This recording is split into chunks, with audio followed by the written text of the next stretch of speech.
Angelica Jay. was finally sitting down at the round table. I know. I'm excited for this. A lot of people have been able to work with us since we've been at Limitless Fit, but now I see it as an opportunity for us to let them know a little bit more about ourselves. Yeah. So I have a few questions that we're going to go over. Okay. I look forward to hearing more about you as well.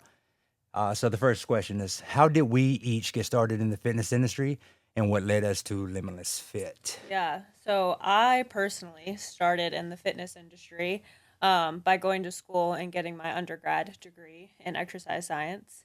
That kind of led me through like maybe a PT opportunity, physical therapy, not personal training. And then I realized by being a physical therapy technician that there was a big gap between physical therapy and just like daily training for functional life, or training after physical therapy. So I wanted to try to find a company that was trying to bridge that gap. And I was able to find that in North Carolina. I worked at a company called Crystal Coast Wellness. That was where I began my personal training career. And then I found Limitless, and it's been awesome. Nice. So I fell in love with fitness a while back. I was a knucklehead growing up, and they would put me into like Marine Institutes and military camps all the time. But then I quickly realized that I wasn't so much of a knucklehead whenever I ended up in these situations. I actually thrived. So I used it almost as a therapy session. So whenever I got back home out of these camps, I would take my friends and we would be in the backyard and we would be exercising. So I quickly realized I had a good passion for leading other people who were not exercising into exercising. And as far as Limitless Fit, I was in the PTA program prior to coming here. So I was going to be a physical therapist assistant. And I was quickly reminded that my creative expression was probably going to be tainted.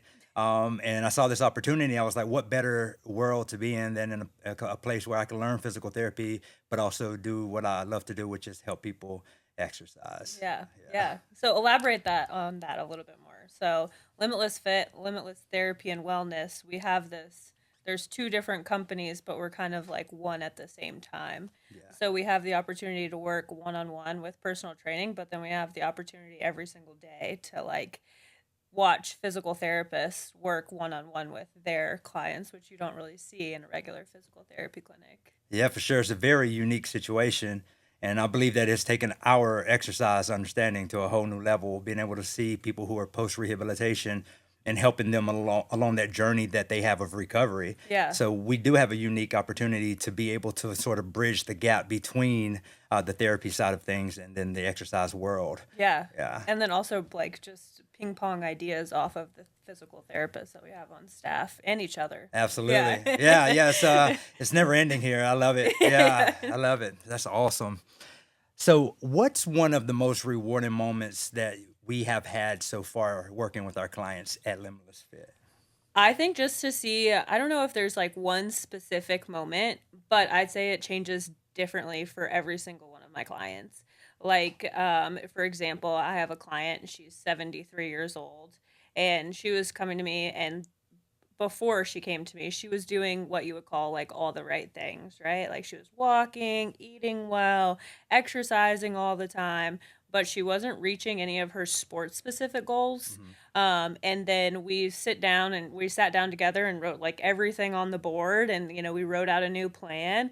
And in within 3 months, like she's gained so much muscle mass, she's so much better at her sport, and a lot of her like little aches and pains have really reduced.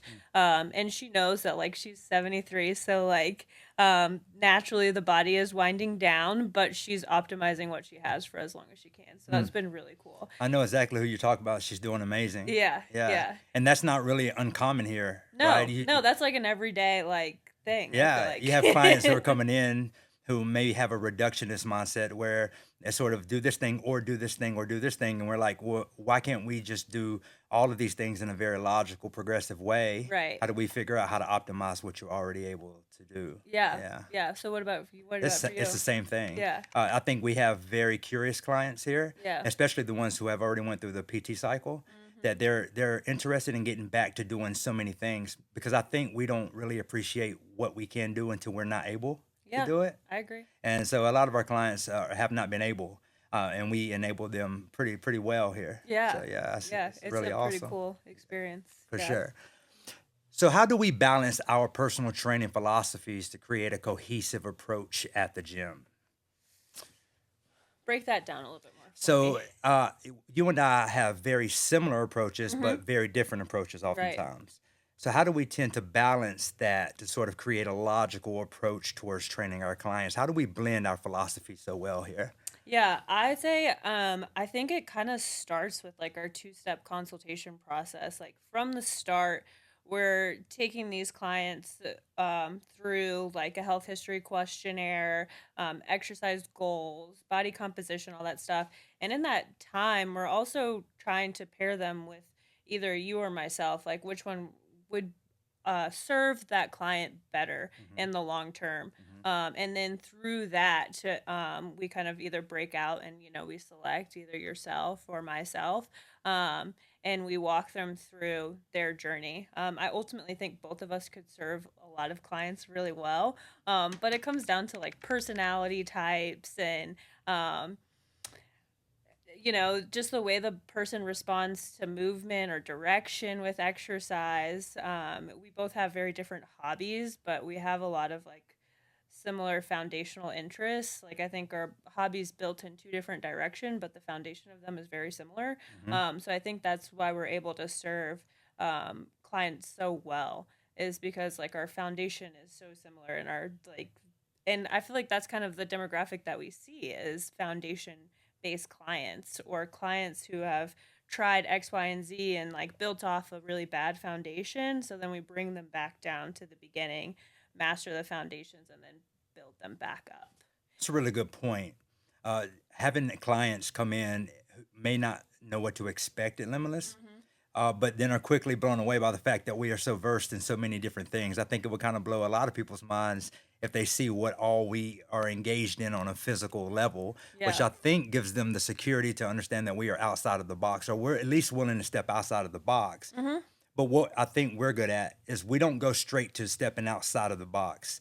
We are big on checking off the boxes of what we consider those foundational movements that you were Mm-hmm. talking about. Like, can you twist, bend, carry, walk, get up and down with ease? Can you step up the steps with ease? And because it doesn't matter what else we do if we don't, get those things corrected. Right. So that's the unique thing is that we're not so novel that we go straight to throwing it at the wall. Yeah. Like we were like, nah, like we need to squat better, right? Yeah. Like we need to get up and down a little bit better first, and Yeah. then we'll figure out what other additional things you want to add on there Right. because we got so many tools in the toolbox. Yeah, absolutely. And I can trace that back to like my client that I was talking about, right? Like she was doing all these things, like, had all these cool exercises, but the foundations of her movements is what was causing her pain. Hmm. So most of this time that we've spent working on things, like it was working on her squat, working on her hinge, like working on her single leg strength, very simple, basic stuff. Hmm. And that's where she saw the most results, I was love it. just bringing it back down to the foundations of it all. Everything always goes back to the foundations. Yep, That's absolutely. what we definitely agree on. All right. So, what are some common misconceptions people have about fitness that we would like to clear up? Yeah. I think the biggest one right now for me that I hear more and more and more is like more exercise is better. Mm. Like more exercise is better. The more you do, the better you're going to get. And that's not necessarily the case. Like Mm. sometimes less is more. Sometimes less can be very impactful to the body. Mm. That's a good point. People tend to overdo it. It's like too much of a good thing, Yeah. right? But then that doesn't really apply because I mean something like let's say sun. I'm like, yeah, a good bit of sun's pretty good for you, but the more is never better, Yeah. right? Yeah. What drinking, X amount of cups of water is great. Let's just drink 3 gallons and let's see what happens. Right. All right. Yeah. So Yeah. it's true. Getting people to balance can be Yeah. hard. Yeah. I feel like you hear more exercise, eat less, and then you'll be okay. But like if you exercise too much and you eat not enough, then like you're the wellness side of things, like Mm. what's happening inside Mm. is not going to be good over time, and then you're going to start to have all these other metabolic That's issues. very true. Yeah. Very true. I'll tell you another one is that strength is related to muscle size. This is a thing that I want people to kind of understand. I think you could be functionally strong and not have to be too big. Um, Mhm. Focusing on just being big oftentimes causes us to eat in such a way that may not be so conducive to to longevity. So learning to teach people that you can still be strong and you still can handle your body and you can still do the things you want to do very easily without worrying about overeating or just obsessing over macronutrients, right? So Mhm. yeah, so I think that's what we're really good at doing is also combing through the misinformation for our clients. Yeah. That's one of the first things I think we tend to do too. Yeah. And I think strength is relative Mm, too, mm, like person to person. mm, Like I'm pretty sure what strength means to you and mhm, like what strength means to myself are like two different mhm, things. And then like every single one of our clients has a completely different definition of strength. mhm. Um, so just so, like with that alone, like you don't know how to fuel your body or how to train for strength unless you know what type of strength you're training for. That's Like, are right. you like, you know, Yeah. yeah. Yeah. Someone says fit and you're like, fit for what? Yeah, exactly. Yeah. Yeah. Right. I mean, you could be a power lifter and a high level power lifter, but then it goes, you go to run and you die. Like, so you're fit for one thing, but you're not fit for another. Yeah, and then S- how does that like I mean, lifting heavy things translates well into some functional activity, Yes. but at what point in your life are you going to be lifting like 1,000 pounds off the ground? Right.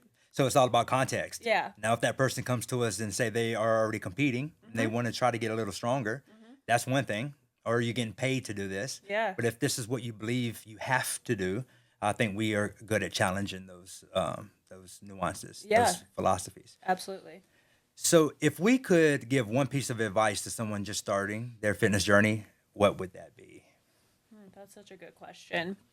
Um One piece of advice, if you are just diving into all things fitness, I think the best thing that you could do for yourself is to listen to yourself and take everyone's opinion with a grain of salt. When you start diving into your fitness journey, your mom, your cousin, social media, like your coworkers, they're all going to tell you all these different things. Um, but at the end of the day, like it comes down to just like again, mastering the basics. You know, look up the like ASM puts it out there. You can Google it. How many minutes of exercise should I be consuming in a week? You know, Hmm. is an easy answer. Take that for Hmm. what it is, and then run with it. Create your own plan. Same with eating well. Like, how do I eat well? My plate, Whole Foods are going to be the first thing that pops up when Hmm. you search that on the web. So start with that. Hmm. And then once you master those simple things, if it's not working for you, then seek help. Mm. Like then go to a specialist like you and I and see if we can maybe tweak some things, alter some things, Mm. and set you on the road for success. So, or you're just saying get started. Yeah. Yeah. Yeah, get started and then like don't get overwhelmed. I mean, it's so complex. It can be so complex Yeah. on where to start, but just like I said, figuring out how long you should be working out before you even dive into like what style of training should I do, you know, like how intense should I make it? How heavy should my dumbbells be? All that stuff. Like pick one frequency, master that frequency and then adapt. Mm. It's great advice. Yeah. Baby steps. Baby steps, Hmm. yeah. Hmm. Yeah, because our culture can get so immersed in like these super defined details of Yeah. exercise, eating, nutrition, wellness. Yeah. But like again, they probably couldn't tell you how many minutes in a week they're supposed to be working Mm. out. I like that. So be a generalist. Don't rush to be a specialist, right? Yeah, yeah, Just become good at moving. yeah, Yeah. Then exactly. add the rest as you Yeah, go. Yeah. yeah. That's a real good point. And to piggyback off that, I think is setting realistic goals.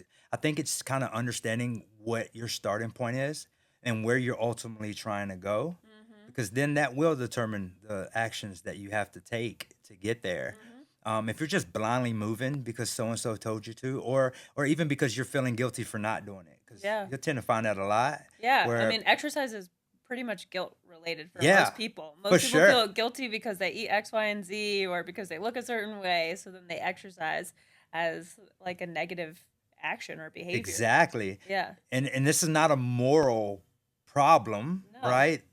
This is a what's best for you, Yeah. uh, the long term, and for those around you. And I think that's the most important thing is understanding what you're trying to achieve, Mhm. because then we can create some actionable steps to get there. But if you don't know that, you're just aimless, and that's sort of where that teeter totter or the up and down start and stops tend to come from. Mhm. It's just not knowing where you're trying to go. But I think if you have direction and you know where you're trying to go, even when you don't feel like doing it, because there's times where you don't feel like doing it, you Yeah. still do it because you have a destination that you're trying to arrive to. Absolutely. Yeah. And I think that brings like a good point too to like um exercise is like looked at as like almost like a cure, like a preventative now to like a lot of health diseases, being overweight, or like preventing long-term diseases like osteoporosis, high blood pressure, Hmm. diabetes, all that stuff. Hmm. Or it's used as like you have those things. Now let's see if exercise and nutrition can help, kind of mitigate some of those things. Hmm. Where I feel like the foundation of exercise is really just supposed to be for body movement Hmm. and enjoyment. Yeah. So it's like almost the human perspective of exercise has changed over time. Yeah, it really has. It's almost to this idea that exercise is the holy grail to all health issues. Whenever it takes other aspects of a holistic type of lifestyle for that to happen, Right. it's not the answer to long term weight loss, but it has far reaching benefits that I mean we could not even calculate because it's so numerous, Right. right? So we're trying to tap into that and get people to look into those things while at the same time eating better and sleeping better and having better relationships and getting a little sunlight and hydrating so that it can all come together and Uh-huh. they can feel better and move better. And when you tend to feel better, you tend to move better. And when you move Uh-huh. better, you tend to look better, right? Like I think Right. it's a triage that Yeah. we just need to kind of, Yeah. It's like a cascade of like dominoes. Yeah. absolutely. So if you can take over the first domino, then like you're just set for success. I love that. Yeah. Just get moving, Yeah. Absolutely. get moving. Get moving. So what's a fun or unexpected fact about each of us that our clients might not know? Ooh. For myself, fun. Let's see. So talk to my clients about everything, but something that just in general, like if you looked me up on like social media or Facebook or whatever, that you wouldn't know about me is that I've lived in 11 different states and two different continents. So I was a Nice. military brat growing up. We moved every 2 to 3 years. So I've been all around the East Coast, a little bit into the West Coast, and then I got to live in Okinawa, Japan, for a couple years. So I love to move all the time. Yes. That's kind of what brought me here to Nice. Greenville last year. Just saw the opportunity to move and change things up, so we took the opportunity to do so. So yeah, That's really awesome. yeah, First of all, I love Okinawa, Japan. yeah. Their culture is It's amazing. yeah. They're kind of moving away from some of the traditional aspects of the longevity culture, but all in all, man, just their mindset, just a lot there. There's a lot there. That's really awesome. You got to live there, Yeah. and ultimately, you seeing all these other places, I think, really allows you to blend in really well. I think we can all admit that you're sort of this chameleon in a good way. Like you're scoping things out, but you get in this group and you're cool, and you get in this group and you're cool. And I think a lot of that has to do with culture more than it Mhm. has to do with anything Yeah. else. I Yeah, always call myself a wallflower. yeah, for sure. Yeah. Yeah, Angelica knows what's going on. Like if I wonder what's going on, Angelica knows what's going on. She's very Yeah. attentive. Yeah, that's really awesome. Um, so fun fact about me, it is on social media because for the last, I don't know, 10 years or so, a lot of that has been on social media. Mhm. But I love rapping. So I actually wrote my first rhyme when I was like 9 years old. And for the record, I really wasn't a great rapper. I just thought I was. But but I freestyled a lot, and I built a music studio about 10 years ago, and I taught myself how to engineer, mix, master. That was my life up until my daughter was born, and I had to turn that room, which was a studio, into a nursery. Ugh. So then I picked up jujitsu and just started choking people. So I just had to pick up another hobby. No big deal. So yeah, so a little fun fact about me: I love music. Nice. So how do we help clients stay motivated when they hit a plateau or have challenges? Yeah, that can be a hard road to navigate. And I really feel like it's very client dependent and knowing your client first.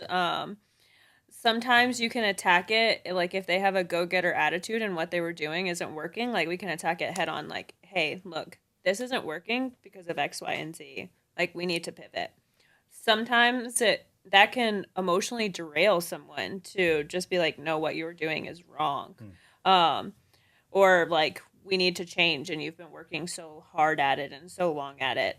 So taking it in a more like organic approach, like what you've been doing is so great, but I think we can go to the next level with this by doing X, Y, and Z and changing that for you. But it really, for me, has come down to knowing my clients. Like there's some who I know are just really strong-willed and determined, and they're going to do whatever they need to do to reach their goals. So to hear the word like, no, that's like not correct, we need to try again, they're okay with that, but I could tell some people and they would quit tomorrow if I told them that.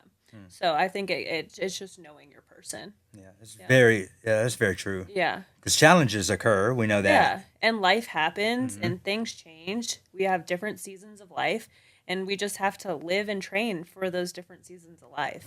So adaptive. Adaptive, yeah, absolutely. Like I'm sure you weren't training as hard when you had your baby, 10 years ago. Like it was a different season of life for you. They were my bro days. All I did was eat like 5 meals and lift weights. Yeah. I was chunky, but I thought I was just muscular. No, that's really great advice. Is being adaptive and understanding these challenges come, and even set them up to be prepared for it. Yeah, Saying absolutely. Yeah, and the longer you train with them, the more you get to know them, the more they'll open up to you, the more they're willing to tell you like what's going on outside of the gym. So the more you're able to prepare them for success. Because if they're like entering in a different season of life, like for example, I have a client who just got a service dog, and that's just like a whole different beast. Like I didn't even know how in detailed it was until she began to tell me. So it's just a lot more time has to be shifted towards that. So then it's like, okay, well now we just don't stop doing what we're doing, but we just alter it so it fits your schedule better, fits your lifestyle better, but your body still gets to move and you still get to eat nutritious things and all of that. That's but right. Yeah, just in a different way. Yeah, finding joy in different places. Exactly. I think as far as the plateaus, something that I've really honed in on is understanding that sometimes when we hit physiological plateaus, it doesn't always mean that we need to bust through them. Right. So almost respecting the genetic bandwidth, like I get what you may want to do, but right now that might not be the best choice. Right. This plateau may be what we need to stay here and to carve out some of these additional movements and to refine some of your movements and to get you a little bit more conditioned to take that capacity versus just trying to blow through the plateau, right? Right. Yeah. And if you blow through the plateau too soon, like the body can almost like resist it. Like then you can start to see some like psychological changes, like where they're hangry all the time or, whatever, all for just like 2 more abs to show through or something like that. Like it doesn't have to be like that. We can still be healthy and maybe not look the exact way that we want to, but we should be happy in knowing that our body is very capable, very strong, and is doing the things that we need for our goals in life. Like if you're matching and meeting all of your goals in life, your body's going to respond to what you're doing. Absolutely. Yeah. So so you're probably way more versed in it, but we both kind of like gymnastics, like especially the foundations of gymnastics. I've been flirting with them for a while, like low key. I don't really put it out there a lot. But in doing so, I felt like I was really progressing a lot in piking and things like that. And I got really good at it. And then I did a movement and it ended up like creating some neural tension in that movement that busted me back at least like 3 progressions.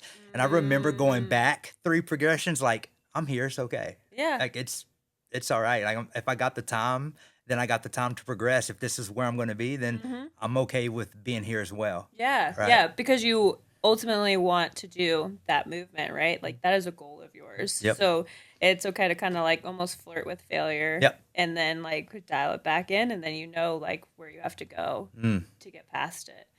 Yeah, I do that all the time. Like handstand walking is definitely a goal of mine. I've been flirting with that skill forever. But kind of the best way that I've learned to work on it is, through those, super refined skills and drills and stuff like that. But sometimes you just have to like kick up and fall back down.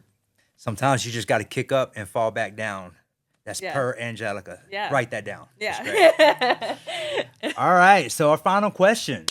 What are some of our favorite training methods or tools that we use at Limitless Fit? Ooh, I think that varies so much. I kind of think the cool thing about Limitless Fit as a whole, like you and myself combined, is like we have like I want to say like little toolboxes for like each kind of category of client or training type. And then we get to use those tools. Like, and we, of course, we always start at the foundations of it, but like you can tell that we've kind of developed these little, like not training programs, because it is a um, tailored individual program, but we have these specific movements that we're putting our people through. And it's like, okay, if you can do that good, let's just kick it up just an inch. Like, now can you, like, So let's talk about that. yeah, yeah. Give me an idea of something that for Angelica you want to see your clients be able to do. Yeah, so like from the beginning, I want to see how you're walking and moving in space. So I love to have my clients like just to do what you would call like line drills, but I ultimately looking at their stability, their ability to like move across the body, so cross body connections, and then just like some general like flexibility. So being able to maybe do like a walking dynamic hamstring stretch or something like that. So kind of looking at those three things while they're, just chatting with me and walking in space and, doing some what they would call goofy movements. But ultimately, I'm just trying to see like, can they connect these movements and like, can they do them? And then from there, it's like, okay, now let's do simple patterns like a squat or an overhead press or a hinge. Can you carry something from one distance to the next? And it's like, okay, if you can do all those things, great. Like then let's add a little bit of extra load. So you've mastered body weight; those are moving good. Let's add a little bit of resistance to it, and see how you do. And sometimes it's your own body weight. Like yeah, it Like, doesn't have to be I super like it. complicated. I Yeah. like, yeah, people do overcomplicate it. Yeah, Yeah, yeah, yeah, yeah. yeah. So it's like I don't want to see them standing on a Bosu ball, scratching their belly, and Right. yeah, Yeah, that tells us nothing. yeah, It's just good for the gram. yeah, it is. That's awesome. Yeah, so I think I do a lot of crawling around here, Yeah, right? And yeah, what's cool is with a lot of my new clients who I have crawling, I'm really willing to get down there and do all these crawls with them because I believe in them so much. yeah. And I think a lot of it does not have anything to do with just smoking a person. I think it has everything to do with creating some global exhaustion, but allowing them to use their bodies in ways that they may not have used it since they were children. Yeah. And a lot of those fundamental movements are carved out during that developmental process. So taking them back through and allowing some of those neural maps to get some dust kicked off of them so that their bodies can say, yeah, we've been here. Right Mm-hmm. now, some of those core, and I did use air quotes. I did that. You may not hear that, but core. Let's let the core start working with your extremities a little bit more. So when you get up to walk, it might feel a little bit better. Mm-hmm. Yeah. So bringing you back to your quotations, Yeah. when you say core, Yeah. that can be another common misconception, Yeah. or something that's just like blown up and all that stuff. So I'd love to hear your thoughts on Yeah, a core's a core. buzzword, right? Core's Yeah. been a buzzword for a long time now, and I think people, were doing endless crunches and things of this sort for a very long time and realized it really wasn't doing nothing but messing up the discs in their backs. Um, so one of my favorite physiotherapists, Dr. Gary Gray, says that the core is from the nose to the toes, and I know that sounds very vague, but you can't talk core without talking pec muscles. You can't talk core without talking glutes and quads and hip flexors. You just can't. Mm-hmm. And everything is interconnected. So it's very hard for you to dissect or to place where the ending point of the core muscles really are. But Mm-hmm. what we are saying is those muscles that wrap the spine that are responsible for creating stability, rigidity, and all around dynamic stability around the trunk has to be able to create that stability so that the arms and legs can move in such a way that it Mm-hmm. does not put unnecessary pressure on the spine. Mm-hmm. So one of the first things we get to doing is teaching that stability in all of these various postures so that when we do put load on them, they don't lose the integrity. Yep. Because that's typically what happens is that the core, air quotes, hits a wall and those things disengage. And then that's whenever you have muscles that should not be Right. assuming the role. Yeah, yeah, and that's when we have people squat and they just say that they feel like a big ball of jelly, and like they have no idea what to feel. And you'll ask them, "What do you feel?" I don't know. Yeah. Yeah. Exactly. And it's so funny because we're taught textbook movement, right? Right. Which is I think is great template. Mhm. Um, But what's really most important is feel. I know that sounds crazy, but if a client says, "Hey, how does this look?" Let's say they're doing a squat. Mhm. The question that I ask is, "Where do you feel it?" Mhm. Because it may look textbook, but if Mhm. you feel this in your paraspinal muscles and your back muscles are screaming, it's not right. Something's Right. not right. Mhm. Right. So Yeah. I've sort of deviated from just being very gung ho on things having to look perfect to being, how does this person create a task and do it effectively? How do Yeah. they create movement solutions in a way that they are safe and they are able to do it most effectively? Yeah. Yeah. And without pain. And yeah. Yes. Yeah. Yeah. I Yes. totally They agree. live to squat another day. Yeah, exactly. Yeah. All right. So before we leave, I want you to tell everybody how they can get in touch with us. Yeah, absolutely. So the easiest way to get in touch with us is to give us a call, or you can email us. My email is Angelica at limitlessfitsc.com. And then yeah, or just stop by. Like we're right off of Woodruff Road, 775 Suite G, Woodruff off of Woodruff Road. So yeah, I mean we're always here. Usually from like 8 to 5, you can guarantee somebody's in the building, and we'd love to chat, show you around the place. Yes, yes. And additionally, we have services that offer one-to-one. Mhm. We also have in-body scans. So if Mhm. anybody's wanting to do some body composition testing, Yep. we do small or large group training as well. Yep. And they're welcome to drop by and just get some assessments. Their first two sessions with us are going to be on us Yep. because we need to make sure that they are a good fit for us as well as us being a good fit for them. Yeah. So it's very no nonsense training here. Yeah. What you see right now is really what you get the Yeah, whole time. absolutely. So Yeah. I appreciate you spending time with me at the round table, Yeah, and me I look too. forward to the next time. All Absolutely. right, peace. Peace.